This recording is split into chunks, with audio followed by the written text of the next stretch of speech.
The General confirms that demolition of the westbound Washington Bridge will probably resume in a matter of days and tells me on the radio that the pause was no big deal, routine, too much was made of it, and that the lawsuit will take years and years to finish up. 4 days, state leaders were not answering questions about the announcement. NBC 10's Gabrielle Caracciolo caught up with the governor and the attorney general today to get some answers. She joins us live from Providence. Gabrielle?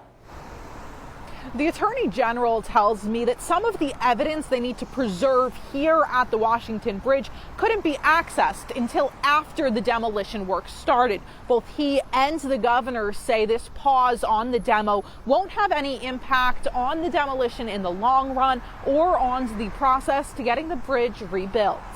At the end of the day, this was just a necessary step for the greater public good. And Attorney General Peter Neronha says from a lawyer's perspective, Tuesday's decision to halt demo work on the Washington Bridge was routine.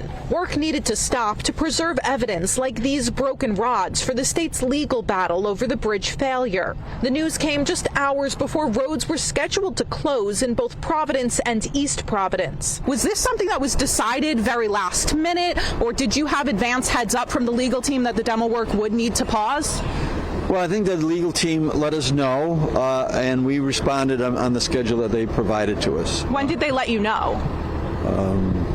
Was it before the demo work started they let you know? No. Why wasn't this put on their radar sooner? it goes without saying, in any case, that there's going to have to be preservation of evidence. So again, I don't, who knew what when is less important to me than getting the evidence preserved, and it will be preserved, and the pause will be short, and we'll move on to the next point in the litigation. Was any evidence at risk? Nothing's been destroyed? No. The state is suing 13 companies, alleging they failed to identify and address critical issues with the bridge. Aetna Bridge Company, who's doing that demolition work, is also one of the defendants on the lawsuit. So they have access to this physical evidence on the bridge. Is that a conflict of interest? I don't think it's a conflict of interest. I think it's something that has to be managed, and it's being managed, meaning, I don't believe for a minute that Aetna would destroy evidence. I mean, that would have a serious consequence, and they know that.